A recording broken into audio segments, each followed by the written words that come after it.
अस्सलाम वालेकुम एवरीवन। तो आज हम लोग क्लास 7 का जो है हम लोग आज से स्टार्ट कर रहे हैं चैप्टर 1, जो कि एक नज़्म है। क्लास 6 का हम लोगों ने पूरा कंप्लीट कर लिया, उसमें 20 चैप्टर था और अब हम क्लास 7 का स्टार्ट करेंगे। इसी तरीके से हम क्लास 8, 9, 10 इस तरह से हम पढ़ते जाएंगे।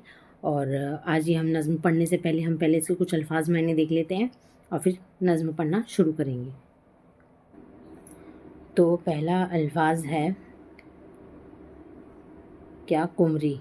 ठीक है, कुमरी का मतलब क्या होता है? फाख्ता की किस्म का एक परिंदे का नाम है। ठीक है, कुमरी जो फाख्ता के एक किस्म का एक मतलब ग्रुप बोलेंगे ना, या कैटेगरी बोल सकते हैं।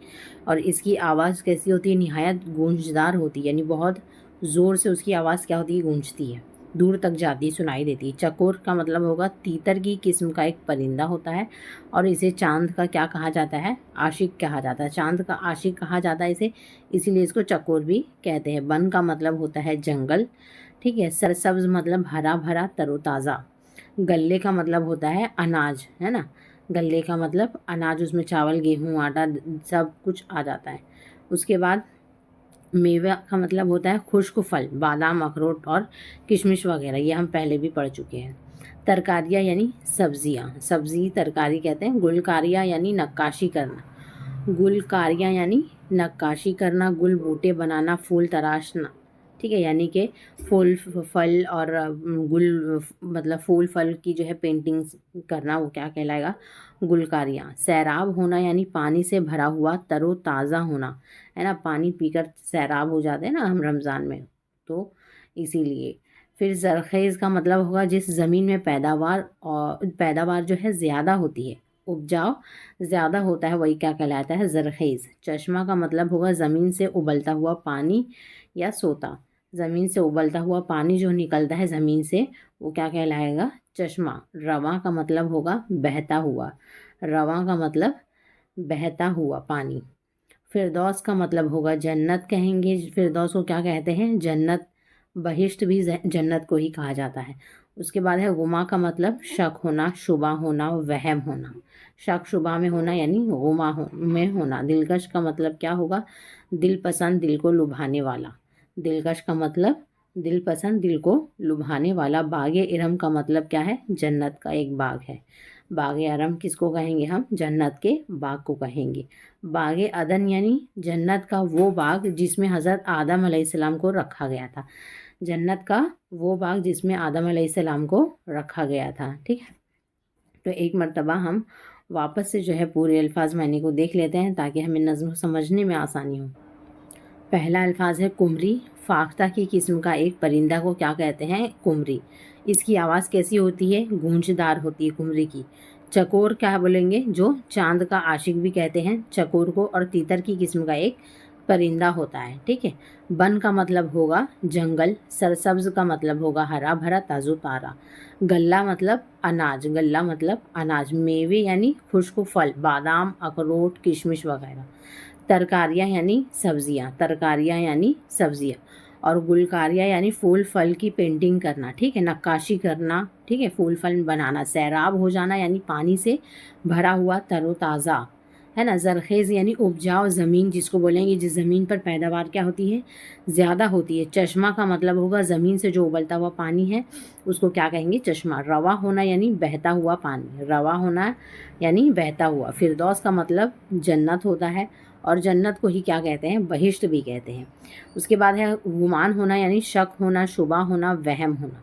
दिलकश यानी दिल पसंद होना, दिल को लुभाने वाला। हाँ, दिलकश किसको कहेंगे? दिल को पसंद होने वाला, दिल को लुभाने वाला। अब ये यहाँ दो चीज़ है, ये दोनों जो है जन्नत के बाग है, लेकिन बागे इरम जो है जन्नत का एक बाग है, और बागे इदन वो जन्नत जहाँ पर आदम अलैहिस्सलाम को रखा गया था। बागे अदन है, तो अदन जो है आदम से वो बन रहा है ना। एन उसमें भी आ रहा है और आ की आवाज़ इसमें भी साउंड। तो वैसे ही आपको याद रखना है कि बागे अदन जो है वो आदम अलैहिस्सलाम के लिए बाग था जहाँ पर उनको रखा गया। बागे इरम जो है वो एक जन्नत का बाग है। तो अब हम नज़्म को पढ़ेंगे। मुझे उम्मीद है कि आप लोगों को ये याद हो गया होगा, और अगर नहीं भी याद हुआ होगा तो आप इसको एक मर्तबा और देख लेंगे तो याद हो जाएगा। मेरा वतन क्या नाम है? मेरा वतन। ये मेरा वतन है, ये मेरा वतन। वो चिड़िया, वो तोता, वो मैना, वो मोर, वो कोयल, वो बुलबुल, वो कुमरी, चकोर।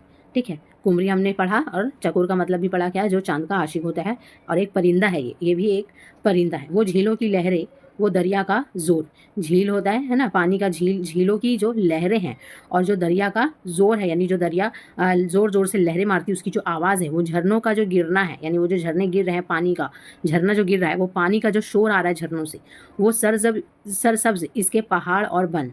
वो सरसब्ज इसके पहाड़ और वन, यानी कि वो जो हरियाली है ना, जो हरियाली है और पहाड़ है जंगल में, ये मेरा वतन है, ये मेरा वतन। यानी मेरा वतन कैसे है, जहाँ चिड़िया, तोता, मैना, मोर, हाँ, कोयल, बुलबुल, कुमरी, चकोर, हर कुछ पाया जाता है, हर तरीके का परिंदा पाया जाता है। झीलों की लहरें हैं, है ना, दरिया का जोर है और झरने गिरती हैं और पानी का उसकी वजह से क्या शोर सुनाई देता है।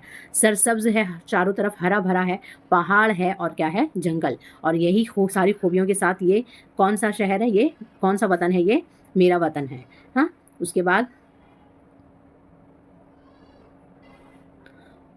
वो गल्ले, वो मेवे, वो तरकारियाँ, वो खुश रंग फूलों की गुलकारियाँ। यानी जितना भी अनाज है, मेवे है, यानी जितना भी सूखा फल है ना, तरकारियाँ हैं, यानी सब्जी तरकारी है, खुश रंग फूलों की गुलकारियाँ, यानी अलग अलग फूलों की क्या है, गुलकारियाँ हैं, यानी उसकी पेंटिंग्स भी है। वो सरसब्ज हरा भरा बाग है, बागों की फुलवारियाँ, यानी हरे भरे फूलों की क्या है, बागों की फुलवारियाँ हैं। वो सैराब और खुशनुमा क्यारियाँ, यानी बहता हुआ जो है क्या है, खुशनुमा क्यारियाँ लगी हुई है। ज़मीं वो ज़रख़ी से दिलकश चमन, यानी ज़मीन कैसी है, ज़रख़े से, बहुत ज़्यादा यहाँ पर हर तरीके से उपजाऊ किया जाता है अनाज का। ये मेरा वतन है, ये मेरा वतन। पहाड़ों का मंजर, बनों का समा। पहाड़ों का कैसा है, मंजर है, और जंगलों का क्या है, समा है, यानी समा, यानी कि बोलेंगे कि एक समा बानिया, यानी कि माहौल एक बना हुआ है। पहाड़ों का मंजर है और जंगलों का क्या है, समा है। इनमें हज़ारों ही चश्मे रवा, और इसमें क्या है, हज़ारों चश्मे बह रहे हैं, यानी पानी निकल रहा है। कहाँ तक बयां इसकी हो खूबियाँ, यानी कि इसमें इतनी खूबियाँ हैं मेरे वतन में कि मैं इसको बयां भी नहीं कर सकता।